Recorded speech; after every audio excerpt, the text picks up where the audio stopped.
Hello guys, welcome to our channel Ashish Chhaya. तो आज हम पढ़ेंगे इंटेलिजेंस। इंटेलिजेंस क्या होता है? इंटेलिजेंस होता है हमारी एबिलिटी जिसके थ्रू हम अपने एक्सपीरियंसेस से लर्न करते हैं, उनसे हम अपनी नॉलेज एक्वायर करते हैं। नॉलेज एक्वायर करते हैं उससे हमको रिसोर्स अवेलेबल होते हैं, उनको यूज़ करते हैं इफेक्टिवली ताकि हम नई सिचुएशन से, नई प्रॉब्लम सॉल्विंग से अडेप्ट कर सकें। और काफ़ी सारे कैरेक्टरिस्टिक्स होते हैं इंटेलिजेंस के जो उनको हेल्प करती है, और इंडिविजुअल के भी जो उनको हेल्प करती है सर्वाइव करने के लिए इन देयर कल्चर। अब हमारे आ गए बहुत सारी theories of intelligence. First is Spearman's G factor theory. So Charles Spearman 1904 में इंटेलिजेंस को कंसीडर किया था as a two different abilities. First is the ability to reason and solve problems. जो ये एबिलिटी टू रीजन और solve problems है उसको वो कहते थे जी फैक्टर और जनरल इंटेलिजेंस। वेयर एज अगर टास्क स्पेसिफिक एबिलिटीज होती है in certain area such as music, business और art or labelled as S factor or specific intelligence. ठीक है। अब एक traditional IQ test would measure G factor, but PMN को लगता था कि superiority is one of the types of intelligence predict superiority overall. तो उनके यहाँ से सुपीरियरिटी क्या था, जो इंटेलिजेंट पीपल होते हैं उनके सुपीरियरिटी वही सब कुछ बता देती है उनके बारे में। ठीक है। देन सबको लगा कि जो पीएमएन है वो ओवर सिंप्लीफाइड है, बहुत बहुत सिंपल कंसेप्ट बता रहे हैं इंटेलिजेंस की, सिर्फ दो एबिलिटीज़ हैं, क्या इंटेलिजेंस ये सब में कवर हो जाती है। तो इसको और एक्सपैंड हुआ, इस पर viewpoint has been expanded by other theorist as well. तो बाकी लेटर ऑन गुल्फोर्ड ने क्या किया, ये कहा कि इंटेलिजेंस जो है वो बहुत सारे फैक्टर से कंपोज है, और उन्होंने कहा कि जो इंटेलिजेंस है वो 120 टाइप्स की हैं। देख लो, पहले किसी ने कहा सिर्फ दो टाइप्स है, स्पेसिफिक इंटेलिजेंस और जनरल इंटेलिजेंस। अब गुल्फोर्ड आया, उसने कहा कि 120 टाइप्स ऑफ इंटेलिजेंस है। अब इसके बाद आए हमारे Gardner's multiple theory. So Gardner's multiple intelligences. So again the word itself suggest Gardner the theorist name. Multiple मतलब बहुत सारी, इंटेलिजेंसेस यानी टाइप्स ऑफ इंटेलिजेंसेस। ठीक है। सो हॉवर्ड गार्डनर ने 1993-1990 में उन्होंने बहुत सारे टर्म्स जैसे रीजन, लॉजिक, नॉलेज, ये सारी बहुत सारी देखा जाए तो कहीं ना कहीं सेम एबिलिटी को डिफाइन करते हैं, पर गार्डनर ने इन सबको अलग अलग एस्पेक्ट्स ऑफ इंटेलिजेंस कहा। उन्होंने कहा कि ये सारे एस्पेक्ट्स ऑफ इंटेलिजेंस है, इनको अलग अलग एबिलिटीज़ की ज़रूरत है। तो उन्होंने क्या करा, उन्होंने 7 different kind of intelligences develop करे, और उन्होंने लेटर उसमें एक 8th टाइप भी ऐड किया, और फिर इसलिए उन्होंने अपनी थ्योरी को कहते हैं टेंटेटिव 9th भी दिया sort of. So there are 9 types of intelligence as described by the Gardner's multiple intelligences. So first was the verbal intelligence, logical mathematical intelligence, musical intelligence, visual spatial intelligence, movement intelligence, interpersonal intelligence, intrapersonal intelligence, existential intelligence, natural intelligence. सबसे पहले आती है verbal intelligence और verbal linguistic. Verbal itself means हमारी बोलचाल, हमारा language use करने का तरीका।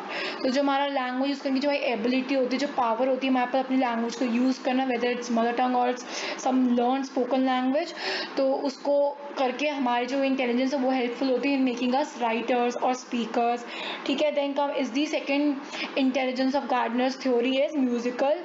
Musical is having the ability to compose and perform music. ठीक है। जो नोट्स होते हैं उनकी धुन और जो ताल धुन जो कहते हैं, सुर ताल धुन, तो इन सबको समझना, उस हिसाब से काम करना, म्यूजिक्स को अंदर कहते हैं ना ऑब्जर्व करना, फिर उसको परफॉर्म करना। म्यूजिक हर किसी की बस की बात नहीं है, हर किसी के सुर ताल में अच्छे से मैच नहीं करते, हाई नोट्स, लो नोट्स, उससे रिलेटेड है उस एबिलिटी के अंदर। तभी हर कोई म्यूजिशियन नहीं बन सकता। A R. Rahman, why? Because he has a musical intelligence, he knows how to use or compose and perform music, तो म्यूजिशियंस बन जाते हैं। ठीक है। इट्स नॉट स्पेशली इंपॉर्टेंट कि वो म्यूजिशियंस जो है वो म्यूजिकल नोट्स भी रीड करे, बस वो भी हो सकते हैं म्यूजिशियंस भी म्यूजिकल इंटेलिजेंस एक्वायर कर सकते हैं, या उनके पास भी होती है जो सिर्फ परफॉर्म करते हैं। Then comes logical mathematical. Again logical mathematical जो अपनी लॉजिकल एबिलिटीज़ जो होती हैं, जो think logically, think rationally, reasonably, तो टू सॉल्व मैथमेटिकल प्रॉब्लम्स, वैसे साइंटिस्ट बन गए, इंजीनियर्स बन गए। विजुअल स्पेशल, तो विजुअल स्पेशल यानी देखने का तरीका, नज़रिया। स्पेशल यानी स्पेस के अंदर ही अंदर, जैसे हमारा कमरा है तो हम तो इसको सबसे ज़्यादा कमरा देख रहे हैं, 4 कॉर्नर्स है, 4 और एंगल्स हैं, 4 स्ट्रेट वॉल्स हैं, इक्वल साइड्स हैं, नहीं है इक्वल तो एक साइड लंबी एक साइड छोटी अलमारी है। लेकिन कोई वैसे इसका विजुअल एंड स्पेशल इंटेलिजेंस होगी, वो उसको हटके देखेगा, वो अंडरस्टैंड करेगा ऑब्जेक्ट्स, और वो ऑब्जेक्ट्स हमारी इस पर्टिकुलर स्पेस पे कैसे ओरिएंटेड करे गए हैं, कैसे रखे गए हैं और किस तरीके से रखे जा सकते हैं और क्या बेटर वे है, वो उस पर फोकस करेगा। तो जैसे पायलट्स हो गए, पायलट्स क्या है, वो क्यों चला पाते हो कि वो स्पेस के अंदर हवा में होते हैं but still they are have the ability visual intelligence कि वो कैसे बैलेंस करना है, वेयर दे विल मूव की सही ऑल द ट्रेनिंग मिलती है, बट ट्रेनिंग मिलने के बाद भी कई लोग नहीं कर पाते, बट जो लोग कर पाते हैं तो they got that intelligence with them.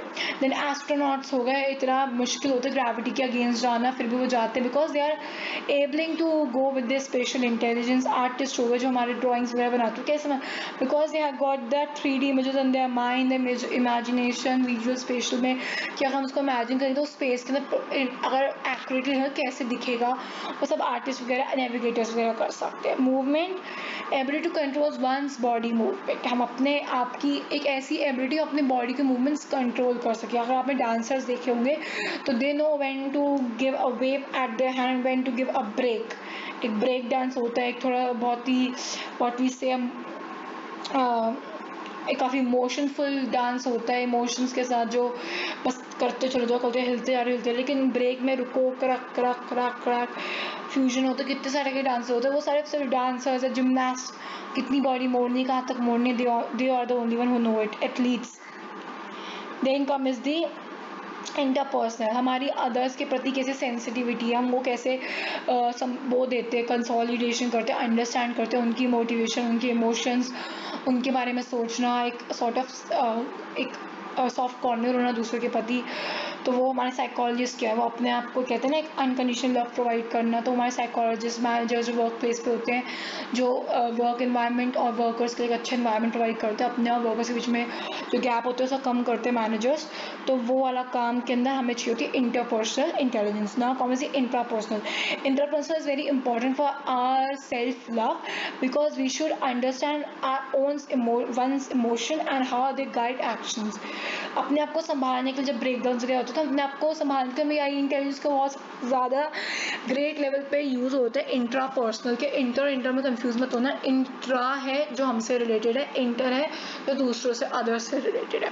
तो intra intelligence is entirely about understanding one's emotions, thoughts, feelings, what we other से कैपेबिलिटीज़, एबिलिटीज़ कि हम क्या कर सकते हैं, अपने आप को ज़्यादा बर्डन मत फील कराओ कि हम ये कर सकते हैं, और even though knowing the fact कि आप नहीं कर सकते। अपने मोटिवेशन समझो, अपने अंदर की इनर वॉइस को समझो, मोटिवेशन समझो।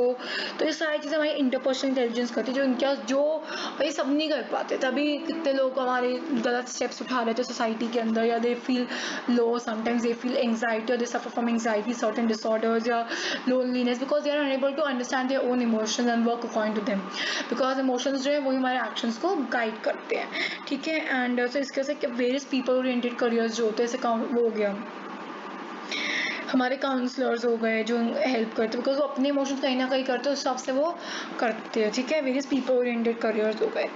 अब नेचुरलिस्ट, यहाँ पर अब उनकी नेचुरलिस्ट क्या होते हैं, जिनके पास एबिलिटी होती है to recognize patterns found in nature, जो डिफरेंट डिफरेंट तरह की चीज़ें दिखती है नेचर के अंदर, उनको रिकॉग्नाइज करना।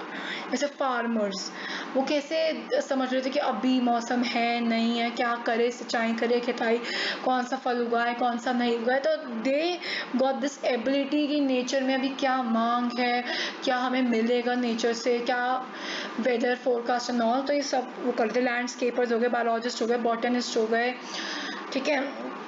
जूलॉजिस्ट जो होते हैं वो भी एक नेचुरलिस्ट इंटेलिजेंस पोजेस करते हैं। Then comes the existentialist, a candidate intelligence. Existentialist is able to see the big picture of the human world by asking questions about life, death and ultimate reality of human existence। तो ये काफ़ी अच्छा intelligence सबके पास नहीं होता है। Existential मतलब देखा जाए तो अपनी एग्जिस्टेंस का मीनिंग पता होना। there are various people जो कहीं ना कहीं अभी भी, not various people, entirely every person in their life, even after reaching to even after gaining so much success or having a well furnished house or having a great family of friends, सबका होने के बावजूद भी कई सारे लोग कहीं ना कहीं यही एग्जिस्टेंशियल क्राइसिस से गुजरते कि हमारी ज़िंदगी का मतलब क्या है, हमारी लाइफ क्या है, क्या लाइफ है, क्या अगर लाइफ है तो डेथ क्या है, मेरे को क्या डेथ मिलेगी नहीं मिलेगी, क्या डिफरेंस है, मेरी ज़िंदगी की अल्टीमेट रियलिटी क्या है, मेरी एग्जिस्टेंस का मतलब क्या है, एग्जिस्टेंस का यूज़ क्या है, मेरा फ्यूचर क्या है, सारे जो क्वेश्चन होते हैं वो एग्जिस्टेंशियल क्राइसिस में होते हैं। क्या जो मैं कर रहा हूँ मैं उसमें खुश हूँ, नहीं हूँ तो आगे क्या होगा, आगे कि मैं ख़राब तो नहीं हो जाऊँगा, मैं परेशान तो नहीं हो जाऊँगी, सारे क्वेश्चन जिनको एग्जिस्टेंशियल क्राइसिस होते हैं उनको होता है। और एग्जिस्टेंशियल इंटेलिजेंस जिसके पास होती है उनके पास इन सब का आंसर होता है कि डेथ क्या है, लाइफ क्या है, हैप्पीनेस क्या है, दुख क्या है, ultimate reality of human existence क्या है, हमारा लक्ष्य क्या है, मेरी ज़िंदगी के होने का क्या महत्व है, मेरी एग्जिस्टेंस का क्या इम्पोर्टेंस है, मेरी एग्जिस्टेंस क्यों है इस दुनिया में, मेरा पर्पस क्या है, मेरी लाइफ के होने का पर्पस क्या है, मेरी डेथ का होने का पर्पस है, डेथ है क्या। तो ये सारे आंसर्स आपको एक ऐसे इंसान के पास मिल सकते हैं जिनके पास एग्जिस्टेंशियल इंटेलिजेंस हो, ठीक है। जो फिलोसफर्स होते हैं, फिलोसफिकल थिंकिंग जो करते हैं बहुत, जो स्पिरिचुअलिस्ट होते हैं वो, एंड जो मतलब बिल्कुल कहते हैं ना, बिल्कुल साधु संत होते हैं जो पहुंच चुके कि दुनिया ये है दुनिया, तो they got this existential intelligence. So here we got to know about the 9 types of intelligence, Gardner's intelligence, Gardner's theory of intelligence। उससे पहले हम